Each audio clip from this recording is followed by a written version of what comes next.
колегите од Институтот за земјотресно инженерство, а истото беше направено во рамките на предметот по сеизмички ризик,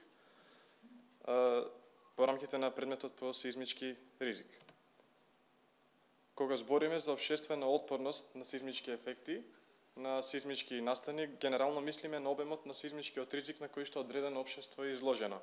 А сеизмичкиот ризик генерално се прикажува преку сеизмичкиот хазард, сеизмичката изложеност и сеизмичката повредливост. Кога мислиме на сеизмички хазард, генерално мислиме на можноста за појава на одреден сеизмички настан во одреден географски регион, додека сеизмичката изложеност значи квантитативно бројот на објекти, на луѓе и на останати добра кои што се изложени на истиот сеизмички хазард. Повредливоста на сеизмичката повредливост генерално значи квантитативно бројот на можните човечки загуби на човечки животи, настанати штети врз конструкциите, економски штети и штети врз останати добра.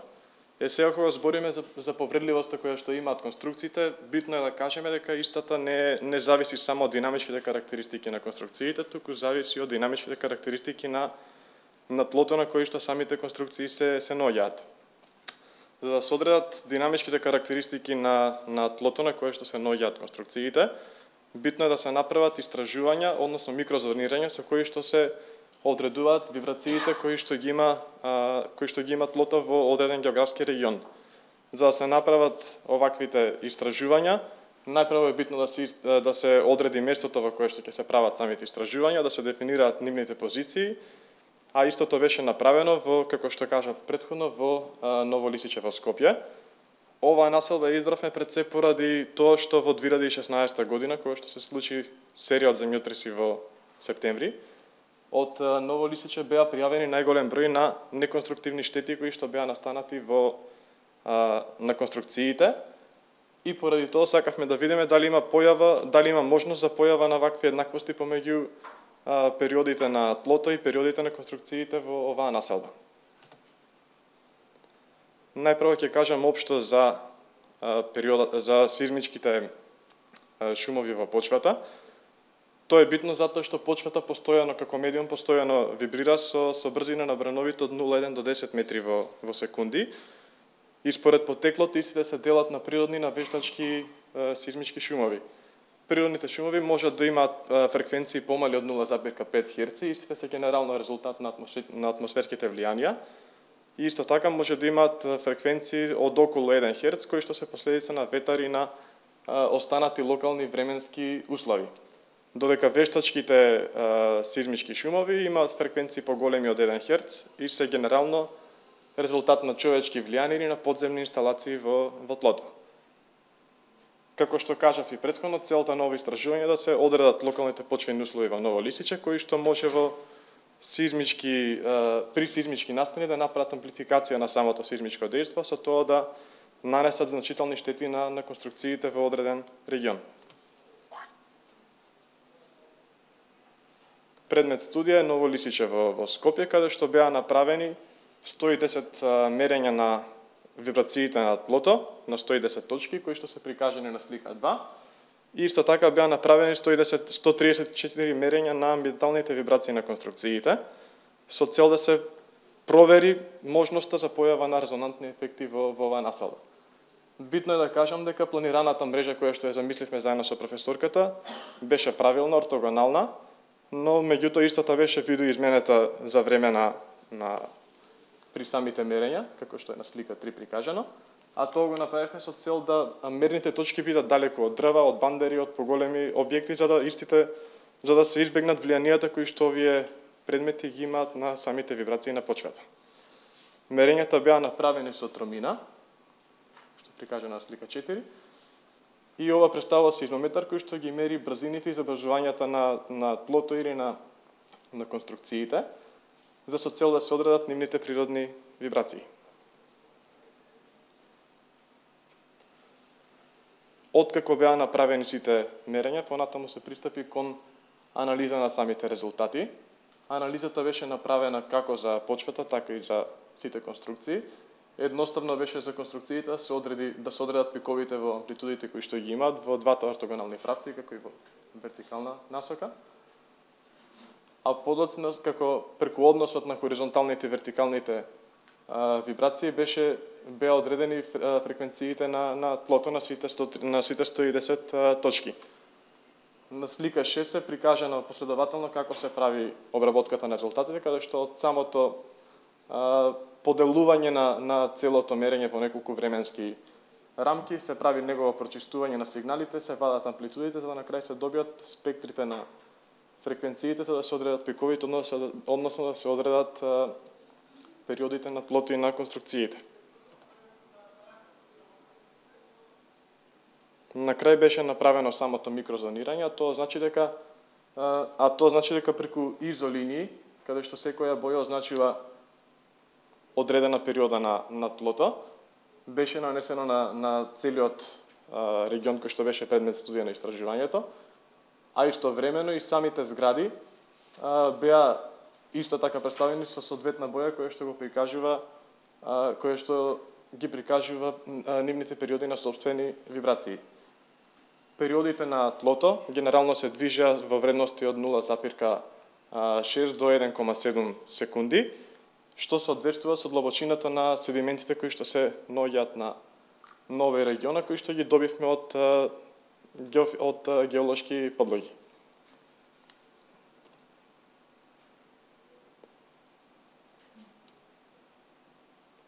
Согласно резултатите кои што ги добивме, ние заклучивме дека всушност нема конструкции кои што имаат блиски периоди со периодите на тлото, што значи дека можноста за појава на резонантни ефекти за време на сизмички дејства во овој регион не е возможна. Понатаму, како подлога за идни истражувања, беше направена Building Typology Matrix, а тоа представува постапка во која што сите 134 анализирани објекти беа сместени во 6 категории, тоа пред се беа сместени по категории од конструктивниот систем, по нивната катност и по рангот на нивните сопствени вибрации. На крај ќе заклучам дека почвените услови имаат значително влијание врз конструкциите. Исто еден таков феномен се има случајно во Мексико за време на земјотресот во 1985 година, каде што заради почвените услови се има случајна амплификација на сизмичките влијанија врз конструкциите, имаат нанесено значителни штети. Понатаму еднаквоста помеѓу периодите на почвата и на конструкциите резултира со резонантни ефекти, односно како што кажав, значителна амплификација на влијанијата, која што во интензитет значи зголемување на самиот интензитет од 1 до 2 степени. Како предмет студија беше земено ново лисиче и од самите резултати заклучивме дека постои слаба можност за појава на вакви резонантни ефекти за време на сизмички услови. Од голема важност е да се знаат периодите на сопствени вибрации на тлото во одреден регион пред да се пристапи кон проектирање на конструкциите, а се со цел да конструкциите се направат со периоди кои што ќе се разликуваат од периодот на тлото, за да се избегнат вакви ефекти за време на експлоатацијата на самите објекти. Ви благодарам.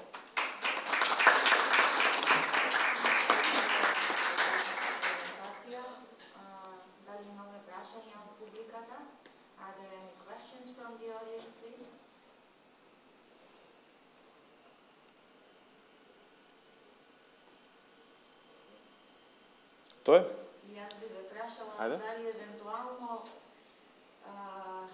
заклучивте во анализата дека податоците се во доволен број и точките кои што ги организиравте, дали се во доволен број за да се изведе заклучок, овој што го изнесовте, и колкава е процентуалната грешка евентуално ако сте анализирале во прогнозирањето? Вака точност ја сметавме за доста висока, затоа што вакви волку густи мерења на тлото се прават многу ретко било каде во светот. Обично ти имаат поголеми, обично имаат поголеми растери.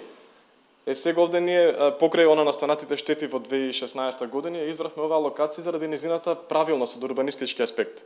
Така да таа е составена како 4 посебни квадранти кои што се речиси симетрични еден со друг и беше многу едноставно да се направи една ваква ортогонална мрежа на точки на испитувања, Меѓутоа, нели како што кажав, поради присуството на дрва, на бандери и на други објекти кои што може да направат евентуална грешка на намерењата, затоа всушност ќе видоизменивме самата мрежа на испитувањата за да избегнеме некои такви грешки.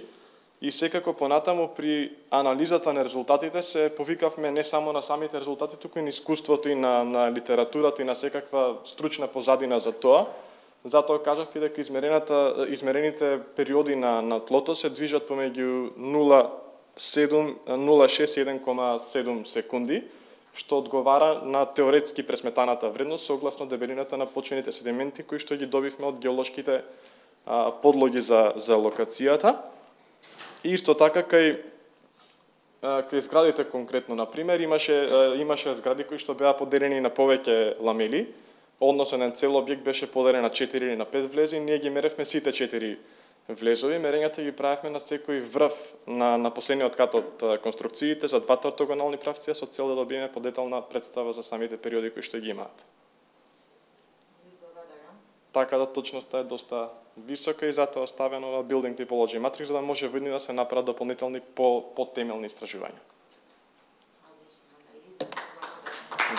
Фала.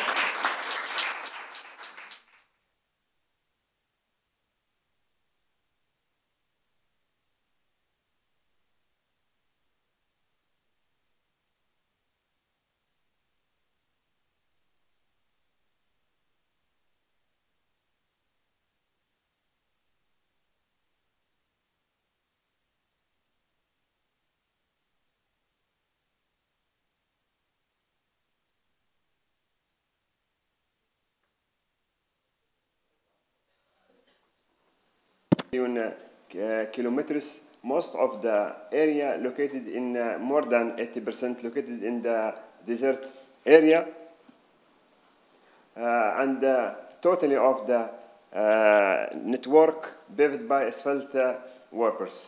The flexible pavement and this material have many problems with high temperature and the increase of the traffic in this network. As our area where they are having is here in the middle. It is Sabha or Brak.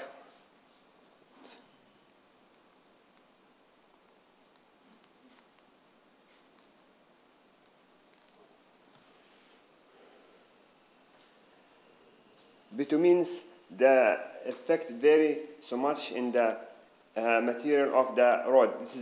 It contains about 6% of the total of the mixture, and the remaining it is 79 or 55, 95 is aggregates. For this solve this problem, many materials now are coming to improve this properties of this mixture. In our study, we are going to use the SBS, that is the Cetérine, Bidétérine Cetérine. It is one of the kind of made in one of the French company. It's called BR Industrial, and the trading name of this material it is BR Flex 20. In this study, we are going to use the one of that available in the Liban road. It is grease bitumen. We are using the grade 60-70, and this, as we explained, this or in Libya they are using this bitumen 60-70 without any modification or additive material. Even the most of the area located in the desert area, and the remain is located in the coastal area, where it is around 2,000 kilometers and the Mediterranean sea weather. The other material, as we mentioned, it will be BR Flex 20. It is as additive is SBS, and the other is aggregate that is used from one of the local acquiring in that area. And the additional, our methodology we are going to use to add SBS material direct to the mixture with the bitumen. It is called a dry mix. This is one method, and we see analysis. The others, we are going to add a bitumen with SBS, and we get the BMB. It is called polymer modified bitumen, and we compare the studies. and the results. And most of the method we are going to use the traditional, it is called Marshall method, and it is the other one is Sober-Bev method mixed design. This is the testing material. This is the dry mix. What happened in dry mix? Usually they are using, as we mentioned, they are using that this is the material dosing direct to the mixture of the plant. It is called dry mix, and decrease the time of the mixing. It means the capacity of the production of the plant it increase and need more temperature. This is the properties of the SBS. What we call is the BR-Fix 20. As we mentioned that bitumen we are going to use, it is 60-70 penetration. This is the properties after analysis of the bitumen. As we see, penetration is 67, soft point is okay, it is 49.8, and the other properties, flash point and ductility. Here, this is where is the aggregate from the plant, from the crusher, and here this is the plant where we are going to mix the aggregate with the bitumen and add after that the material. Here, this is after the analysis, we get the results of analysis of the result of the bitumen of the asphalt. As we've seen, it is all according to the STM standard. This is the gradation that we are using. The first one, this according to the National Road Authority in Libya. What we can see here, this is we are designing before, and we find that is the optimum bitumen of asphalt. It was 5.7, and the optimum and the dosing of the polymer modified is 6%. We added the aggregate hit the aggregate under 185 and the bitumen under 160. That is the maximum. It is plus 160 plus minus 3 or 5 celsius degree. We get the mixture is 172. As we mentioned, usually in the plant we are using around 25 seconds for the asphalt mix, but here we get the homogeneous mixture, we increase the time of the mixing in the plant. As we see here, after make the extraction, we see that the optimum bitumen is increased, is around 5.7, and this is the other properties of material, 5.93. It is increased by 0.23%. The original, it was 5.7. Here, this is the other melting.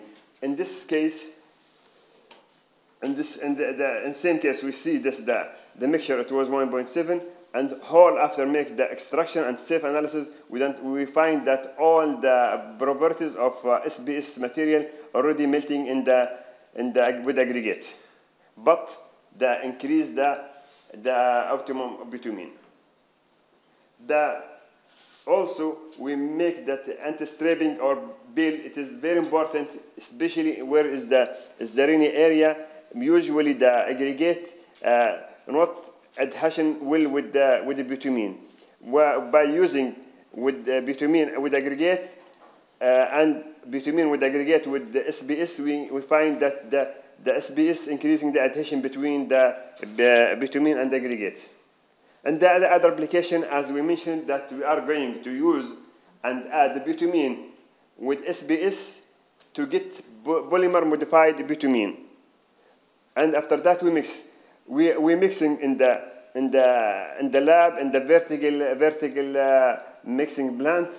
In the temperature is 175, and then 3 hours, and same condition of the plant. We see, as we see in this picture, we get the very flexible and modified bitumen. This is also by using this way, we add different percentage of SBS material to get the optimum bitumen modified.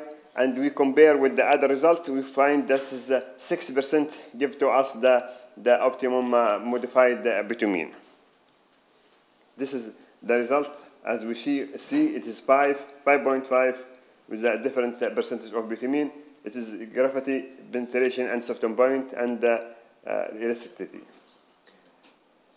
As we find and the results from this stage, as the SBS increases, the penetration is increased. And as the SBS is increased, the soft point is also increased.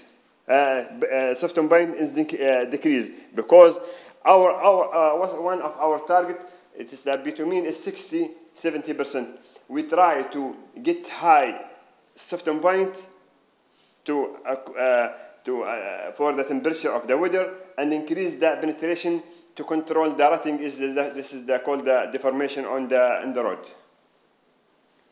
Also, we find that specific gravity, it is decreased, and soft point. Soft point usually it is for safety. The most important is the elasticity. That we find that the minimum as a specification in SuperVave, it is minimum, it is 80, and we get 85. This is that we talked before about the anti-stripping or build test. We find that with adding the SBS with the bitumen, we mix with the aggregate, we find it is more adhesion between bitumen and aggregate. We get the anti-stripping degradation of bitumen. As we see here, we get the bitumen, it is 5.71. It is in the optimum bitumen. Compare with the other one, we get 5.9. 5.9, it means when the bitumen increase, it means that the rod will get the rotting deformation. We find here is 5.3. Here, as a result, we can see, compare the bitumen in the first mix, it was 5.9, and with the bitumen without aggregate, we get 5.1, and the other properties, as we see. Also, the most important is the penetration. Where is penetration? Is this, we get is 35.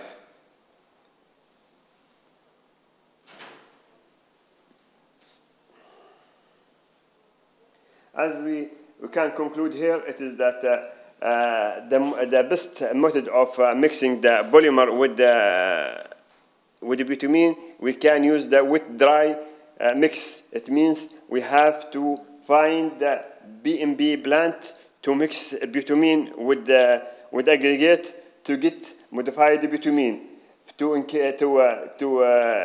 keep the optimum bitumen, also to get the anti-stripping very well. Also, the most important to keep the capacity of the plant. When we add asphalt with aggregate, after that we add the SBS. It means that the capacity of the plant will decrease. Thank you very much.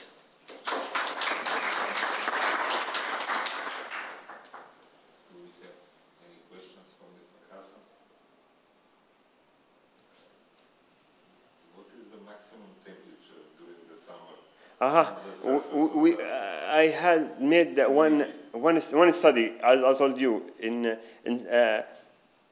with the lib in here. We have done one study with me. I get the PhD in Novi Sad. We divide Libya. It is called BG mapping. It was between in this area. It is called GAT. Here it's get BG 56 minus 10.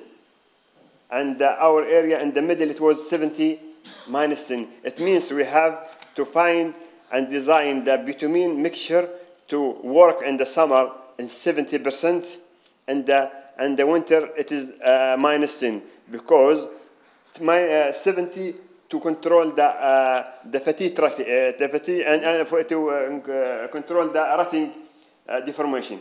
Minus 10, usually what we have done, we analyze the net bitumen, normal bitumen, we find that is Bg for the normal bitumen, it is 64 minus 2. It means we have to increase the Bg of the bitumen. For this reason, we added 6% from SBS to get Bg 70 minus 10. Minus 10 to control that is called, it is thermo cracking. Usually what happened in the winter, it will be very, very, very hard. During the traffic, it will be break. It is called thermo cracking. Thank you very much. Where is Derna now? Derna is a very sad story. Derna is here. With the lighting. Derna is here. Is Derna? Yes, exactly. Yes. That is a floating. This is floating. And I'm here. Yeah. The track. So far. It was a disaster. More than 15,000 is died. Yeah. It was around 300 millimeter flood. Usually it was 30, 40. It's same thing happened. Two dams is damaged. Same thing happened in 1959. Yeah. Thank you very much.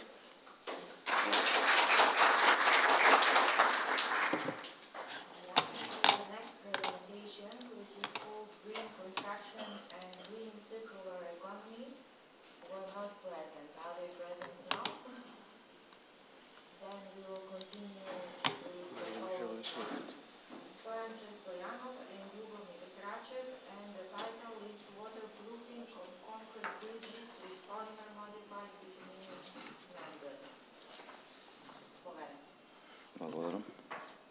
Бих сакал да изразам от свое име от компанијата благодарност до Друштвото на градежни конструктори за како организатори на овој 20-ти симпозиум, како и благодарност до председателот професор Дарко Наков за поканата и можноста за денешната презентација. Накратко да ви се представам, јас сум Љубомир Трајчев, работам во компанијата БИМАДА Свети Николе како инженер за примена. Инаку БИМАДА Свети Николе е производител на битуменски хидроизолациони материјали. Денешната презентација е хидроизолација на бетонски мостови со систем од полимер модифицирани битуменски ленти на бетонски мостови. Мостовите се од голема важност во целокупната патна инфраструктура и нивната трајност и квалитет се од важен фактор од повеќе безбедносни, економски и еколошки причини, како и за самиот одржлив развој на општеството. Една од главните причини за оштетување на бетонот и вградената арматура во бетонските мостови е тоа што во текот на експлоатацијата тие се изложени на различни влијанија. Најбройни се оштетувањата од продирање на вода, како и голем број други хемиски и физички влијанија. Сите овие негативни влијанија најчесто се појавуваат како резултат на недостаток на врска помеѓу цврстината на хидроизолацијата со подлогата или на хидроизолацијата со асфалтниот слој. Затоа неопходно е и сите овие влијанија да се предвидат и да се земат во предвид во тек на проектирање на мостовите преку избор на квалитетен систем на хидроизолација. Полимер модифицираните битуменски ленти како хидроизолација на бетонски мостови имаат неширока примена не само во нашата земја и регионот, туку и во светот. Искуството покажало дека ова квалитетно техничко решение има голем век на траење, доколку проектирањето, изборот на материјал, постапката на вградување, како и контролата на квалитетот се стручно направени. Наназад во историјата на нашите простори, па и во Европа, се пременувале неколку типови на хидроизолации на мостовите, како некои од нив што се хидроизолации на база на мастикс, односно лиен асфалт, хидроизолации на база на епоксидни смоли, хидроизолации на база на алуминиумска метална фолија, хидроизолации на база на битуменски пасти кои што се вградуваат по ладна постапка, понатаму хидроизолација на битуменски маси со додатоци на полимери и така натаму. Овие хидроизолации кои што се користени најчесто кај нас и во регионот, од домашните искуства најчесто укажуваат на одредени пропусти како во квалитетот на материјалите, така и во начинот на вградување, како и реакција на истите по одреден период на експлоатација. Денес, како што веќе рековме, еден од најчистите системи на хидроизолација кој се користи во Македонија и регионот, па и во Европа, е системот на полимер модифицирани битуменски ленти, кои се произведуваат по европски стандарди и норми во различни дебелини.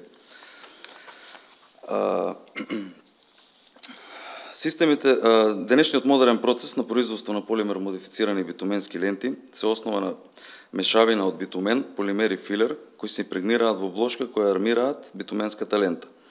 Во производството воглавно се користат два типа на полимер битумени: СБС, битумен модифициран со еластомери, и АПП, битумен модифициран со пластомери. Во зависност од тоа во каков полимер ќе се користи, така и се двојат, односно се делат типовите на битуменски ленти, односно на еластомерни и на пластомерни, или и комбинација од двете еластопластомерни битуменски ленти. Како влошка за ојачување се користи полиестерски филц или стаклена тканина. Овие битуменски ленти кои служат за хидроизолација на мостови се произведуваат според европскиот стандард EN 14695 и покрај тоа што имаат посебни декларирани својства кои мора да се задоволат, специфично е за нив што на горната страна се заштитени од ситен посип од кварцен песок, чие својство е да ја направи лентата поотпорна на висока температура во момент на асфалтирање, односно кога поминува финишерот, а од долната страна се заштитени со лесно согорлива П-фолија на која што се заваруваат. Се појавуваат во различни дебелини, најчести од нив се 4-5 мм, но понекогаш кај некои производители се појавуваат и некои комбинации од, како например 4,5 мм и слично. На слайдот може да се види еден пресек на лентата, значи каде се појавува на горната страна, значи кварцниот песок или талк, па се појавува битуменската маса во зависност дали е со еластомери или пластомери. Во средината е влошката која што ја ојачува самата битуменска лента, полиестерски филци или стаклена тканина, и повторно долната страна се со битуменска маса, еластомерна или пластомерна. Накратко за стандардот EN 14695, овој европски стандард ги специфицира карактеристиките и перформансите на полимер модифицираните битуменски ленти и методите кои се користат за проверка. Во Македонија единствен производител на овој тип на полимер модифицирани битуменски ленти е фабриката Бимаде Свети Николе. Бимаде произведува полимер модифицирани ленти според стандардот веќе споменатиот EN 14695 со C-знак од сертифицирана инострифицирано тело од Европската унија. Производите кои ги произведува Бимаде Свети Николе се под името Бикотоп и Бимпласт мост. Бикотоп мост е еластомерна, а Бимпласт мост е пластомерна битуменска лента. И двете се со варијанти од дебелина 4,5 мм и со влошка од полиестерски филци или стаклена тканина. Во продолжение може да се види еден табеларен приказ на тоа кои резултати, односно кои се според стандардот минималните вредности кои што треба да ги добие лентата според стандардот, тие што се декларирани и резултати кои што ги имаме добиено во лабораторијата на БИМ Свети Николе. Понатаму би преминал на системот на хидроизолација, што всушност значи како целина. Значи хидроизолационите системи од овој тип на полимер модифицирани ленти можат да се поделат на три поголеми дела, односно се состојат од припремен, хидроизолационен и заштитен слој. Значи припремните слоеви креираат врската помеѓу хидроизолацијата и подлогата и нив ги сочинуваат праймерот и порамнителната маса. Порамнителните маси служат за порамнување на одредени нарамнини на самата подлога. Потоа хидроизолационен слој, како што веќе напоменавме, се состои од полимер модифицирани ленти, во зависност од дали една или две ленти може да биде еднослоен или двослоен. И заштитниот слој на хидроизолацијата се всушност асфалтите, односно асфалт бетон, мастикс асфалт или лиен асфалт и слично. Понатаму во однос на пред се припремата на бетонската подлога, која од исклучително значење за функционалноста на целокупниот систем на хидроизолација, како понатаму во текот на експлоатацијата ќе се однесува, значи е една од најбитните најбитниот момент во целата постапка.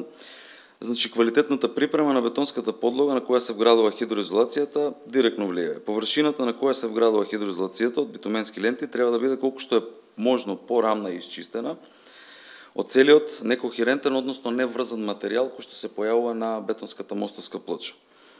Не треба да има нагли дисконтинуитети, голема сегрегација на бетонот, како и неврзани зрна од агрегатот. Понатаму исто не треба да се појава цементно млеко, како што можете да видите на овие две слики, каде што е несоодветна бетонската подлога, каде што при самото лепење на хидроизолацијата, при одредени тестови, потоа самото цементно млеко се одвојува од бетонот.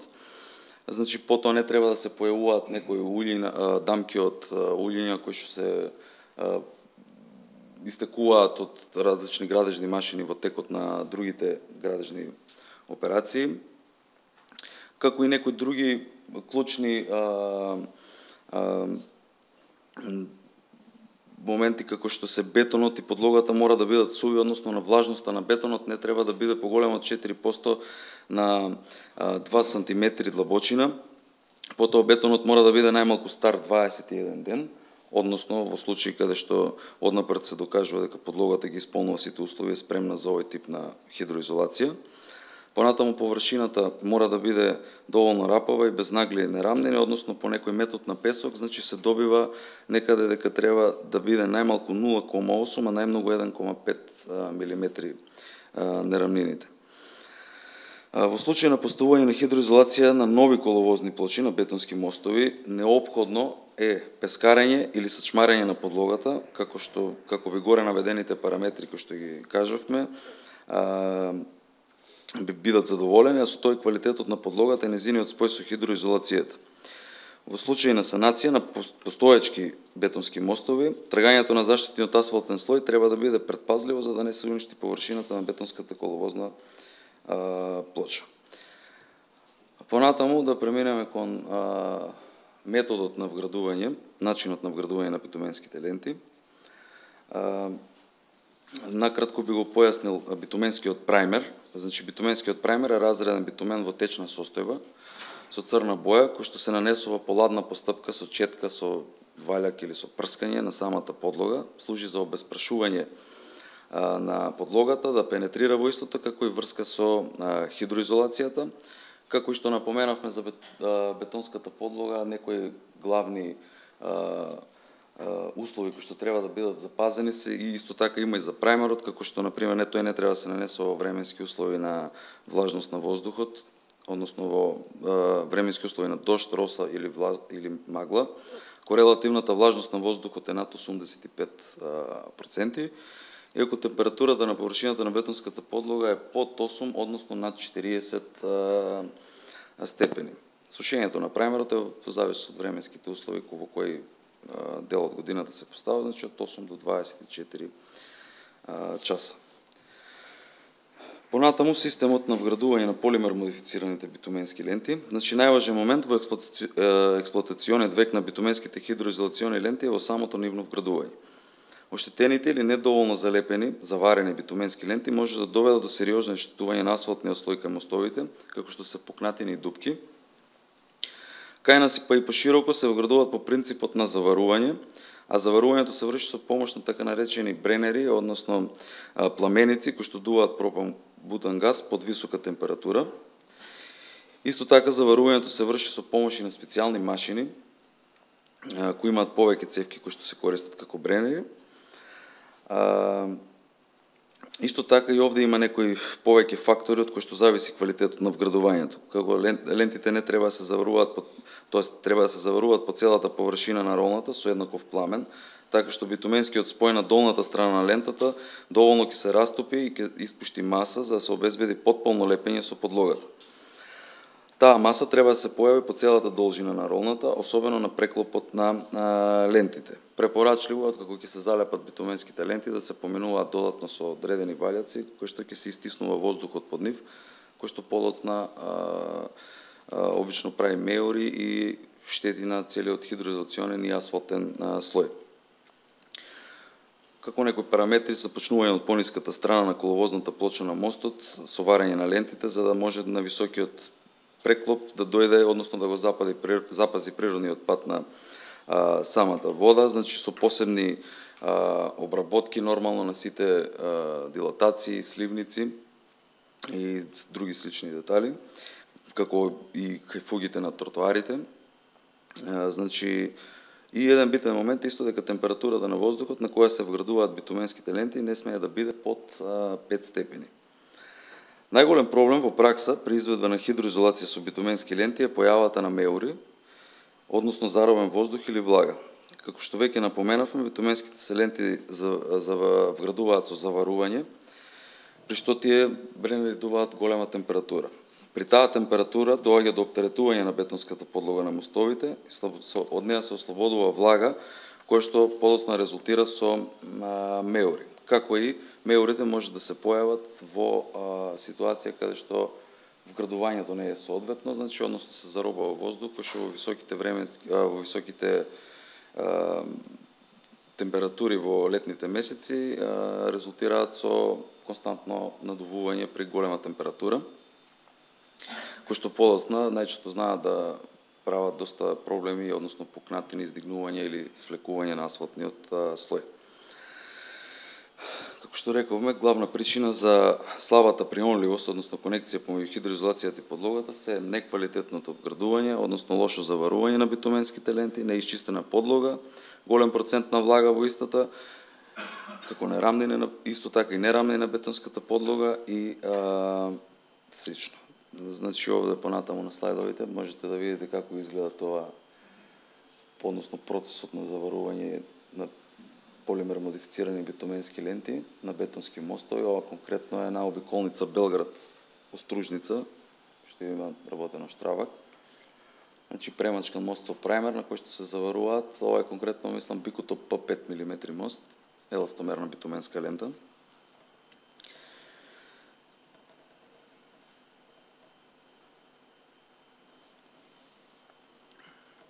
И на крај можеме да заклучиме дека хидроизолацијата, во овој случај полимер модифицираните битуменски ленти, се од клучно значење за долготрајноста на експлоатациониот век на бетонските мостовски конструкции. Уште во фаза на проектирање треба да се предвиди квалитетен материјал со соодветни карактеристики и перформанси по европски стандарди, да се зададат услови кои треба да се исполни да ги исполнат како материјалот, така и бетонската подлога, односно да биде соодветно припремена. Квалитетно и стручно вградување на материјалите, следејќи препораки од производители, почитување на правилата на вградување и сето тоа во склоп со моменталните климатски услови, кои исто така се многу значаен фактор, се основни за долготрајноста на мостовите. Како што веќе спомнавме, хидроизолацијата својата најголема улога ја одигрува во моментот на вградувањето, затоа што секое понатомашно санирање повлекува поголеми проблеми во поглед на технички и економски аспект. Ви благодарам на вниманието.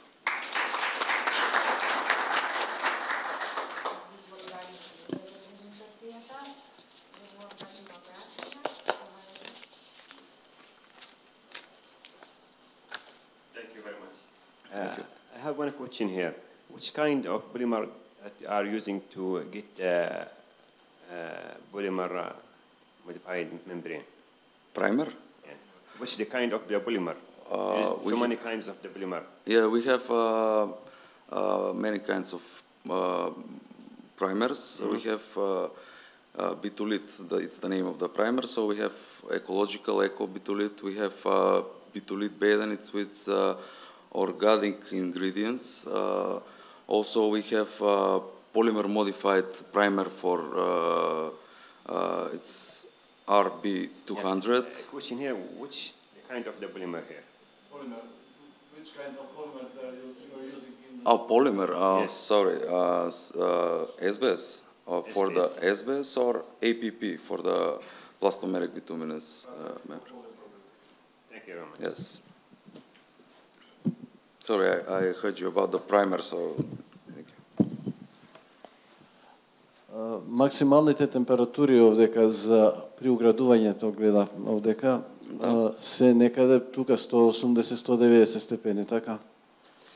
За топење на да, не треба да помина за да не го изгори полимерот. Да, тоа е веќе над 180 сигурно, значи така. Треба да се 190 некаде, ама... Кои се ризиците, овдека видовме, од пламените? Тоа, колку што знам, треба со топол воздух, не со пламен. Бидејќи во пламените имате повисока температура, може да се случи да изгори полимерот. Тоа е прашање.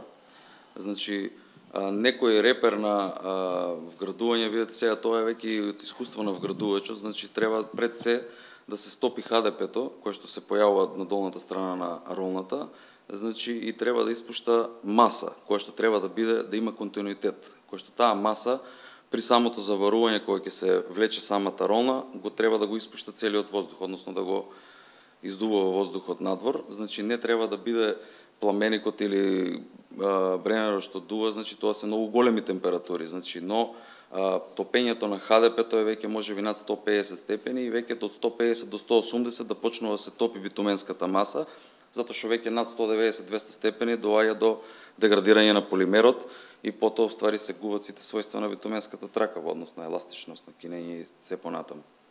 Сакам да кажам дека вие имате тука голем ризик е да прегори, значи многу е важно искуството, односно апсолутно времето на експозиција на таа висока температура на полимерна модифицирана апсолутно маса. И тоа зависи исто така многу и климата, односно моменталните температури, значи не е исто вградувањето во јули и во ноември. Апсолутно.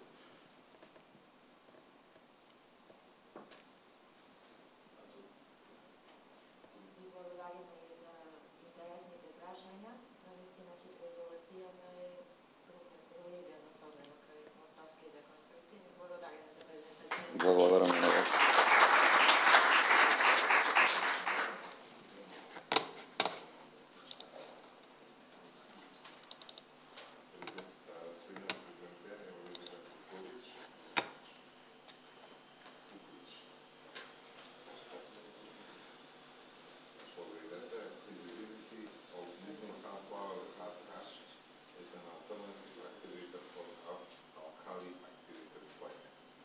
Thank you. Hello everyone, my name is Olivera and today I will be presenting some of the preliminary results from my PhD research, which is actually based on how can we find use value to a locally available waste material. So the aspiration to shift the construction industry towards sustainability has led to increased interest in development of the binders that can reduce the CO2 emissions by omitting the cement from the mix design or by finding the partial replacements. One of the possible solutions are alkali activated materials, which are cement-free binders that are synthesized from amorphous aluminosilicates as precursors and alkaline activators. Waste material and industrial byproducts such as slag or fly ash are used as precursors, while alkaline activators are usually alkaline hydroxides and silicates. These composites can have up to 70% lower CO2 emissions compared to Portland cement concrete, and also by using the waste materials for their production, we can improve the waste management, and therefore alkali activated materials are considered to be a sustainable alternative to Portland cement concrete. They can be designed to have the comparable or superior properties to Portland cement concrete due to the activation reaction. By raising the pH, alkalis induce the initially low reactivity of the precursor, and therefore the hydration products can be made. Literature reports excellent mechanical properties, high resistivity to high temperatures than Portland cement concrete, and also high resistance to chloride attack and higher chemical resistivity. However, the production of these chemical activators is an energy-intensive process, and it contributes to the 13 to 33% of the global warming potential of alkali-activated materials, and therefore complete or partial replacement of these chemicals is investigated in several past years. It was proven that this is viable for waste glass, silica fume, and biomass ashes. The potential of biomass ash in alkali-activated materials technology lies in a fact that 140 gigaton of agricultural residues are generated each year globally. This biomass can be used as a sustainable energy source, which in some cases it is practice, but despite this potential, large quantities of the agricultural biomass is disposed on landfills or it's burned by the households. The combustion of these biomasses results in biomass ashes as waste material. And they are categorized as herbal ashes, so they have a lot of silicon and potassium, and therefore, because of that, they can be considered as alternative activators for the alkali activated material. Here is just a part of literature review where you can see which precursors are activated with biomass ashes. So we have metakaolin, blast furnace slag, fly ash, and they are activated with maize ash, olive stone ash, nutshell ashes, mango seed, bark ashes, and hazelnut ashes. Usually this research was focused on elevated temperature curing, and you can see the approximate compressive strengths that can be attained on mortars. The locally available waste material, locally available waste biomass ash actually, that can be used as alkali source is sunflower husk ash. Sunflower is an industrial plant that is used in several industries, food industry, chemical industry, and in the production of biodiesel. And therefore, the total world production of sunflower in 2021 was 56 million tons. So there's a lot of residues from sunflower processing. In the Republic of Serbia, out of industrial plant crops, 45% of them is sunflower crops. And out of this number, 88.5% is located in the northern region of Republic of Serbia, autonomous province of Vojvodina.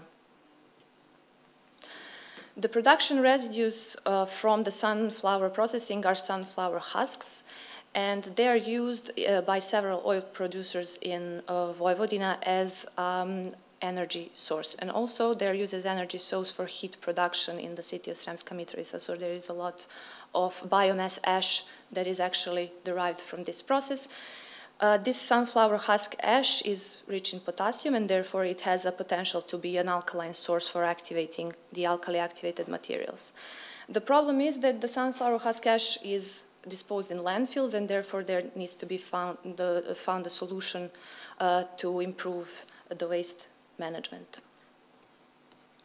So the idea of the research is to try to activate slag with the locally available waste material, and then therefore create alkali activated binder that has no cement in it, so the CO2 emissions are reduced, and also to find the use value of locally available waste material and therefore improved the waste management, and of course to reduce the global warming potential by omitting the chemicals from the alkali activated mix. So this kind of material could be in line with the circular economy concepts. For the experimental program, we use ground granulated blast furnace slag provided by Lafarge Serbia and sunflower husk ash provided by an oil producer, Victoria Oil, also from Serbia. And you can see that the potassium oxide content is very high, almost 45%.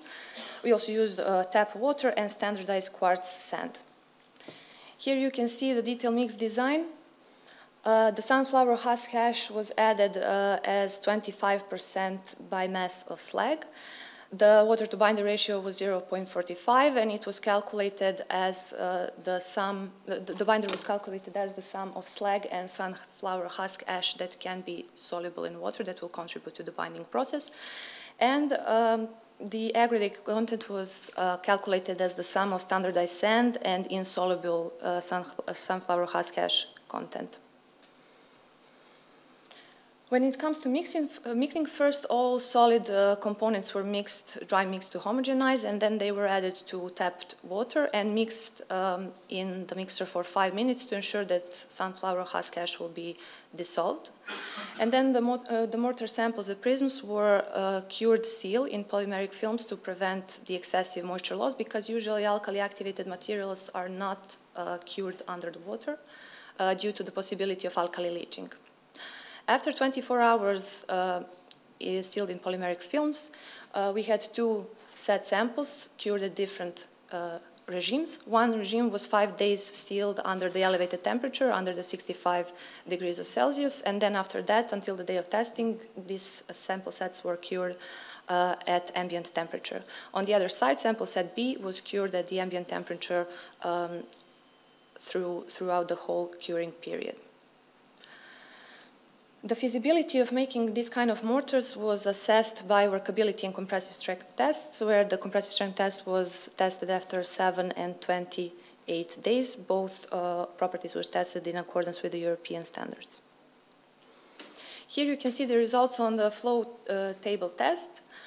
The flow table test was conducted for each mixing batch that will later be tested for the compressive strength, and you can see that the flow diameter is consistent, around 140 millimeters, and no bleeding or segregation occurred, and you can see the samples after the flow table test on the picture to the right.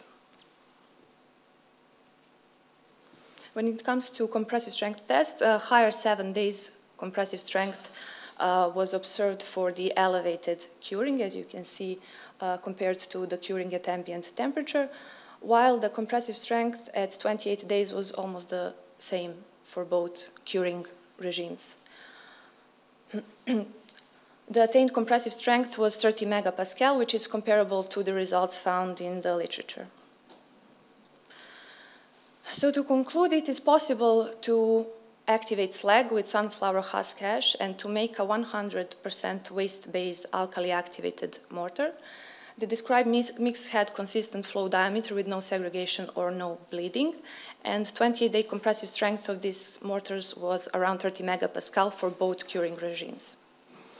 The increase in early age compressive strength can be attained by the elevated temperature curing regime, where these samples reached their 97% 28 days compressive strength already after 7 days. The performance of sunflower husk ash activated mortars is comparable to the published results, and these are actually very promising results from the perspective of the utilization of locally available waste material that is imposing environmental problems. And the future research will focus on the understanding of the microstructure of these kind of materials and the influence of sunflower husk ash on their technological, mechanical, and durability properties. Thank you.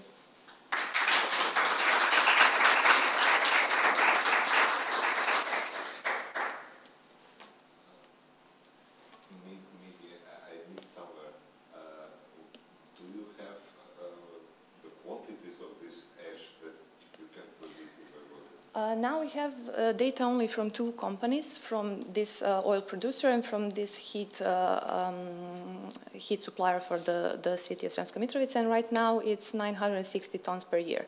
But we also have to conduct other survey on other oil producers that maybe are using this as energy source.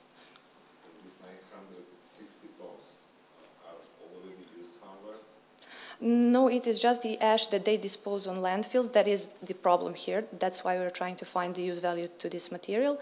And also, a very good thing is that this material that we used here, we didn't do any pre-treatment to it. So the material that you get, you can put it and for now get these results. We will see in the future. Thank you.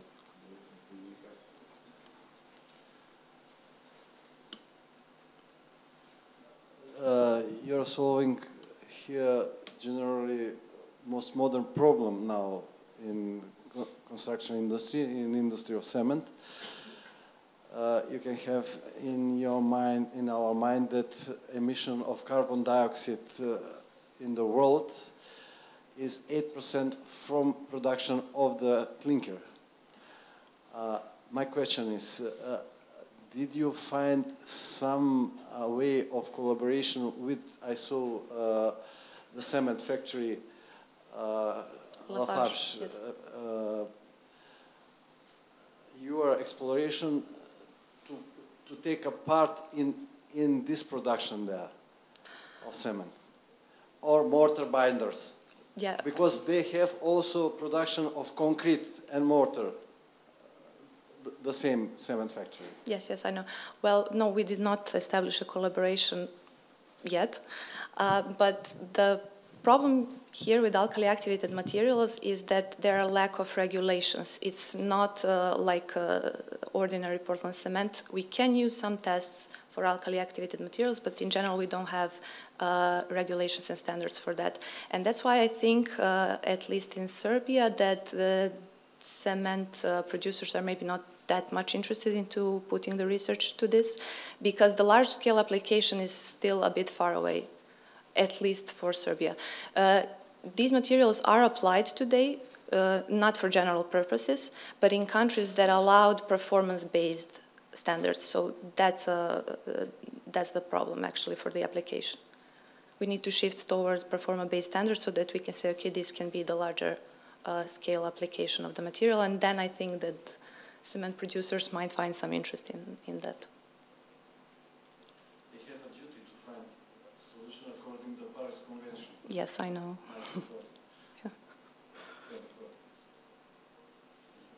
Thank you.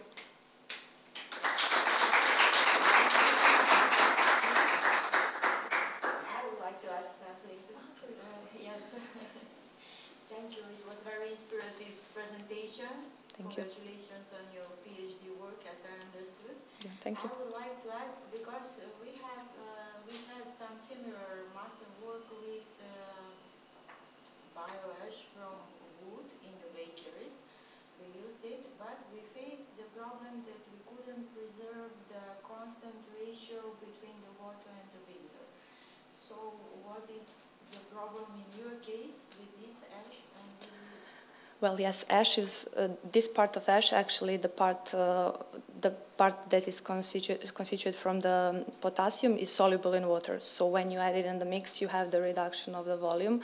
And that's one of the technological problems that has to be solved, to somehow find or establish a correlation between the amount that you have to put and the output that you get when the ashes is dissolved in water. So yeah, that is a problem, yeah. Thank you very much. You're welcome, thank you.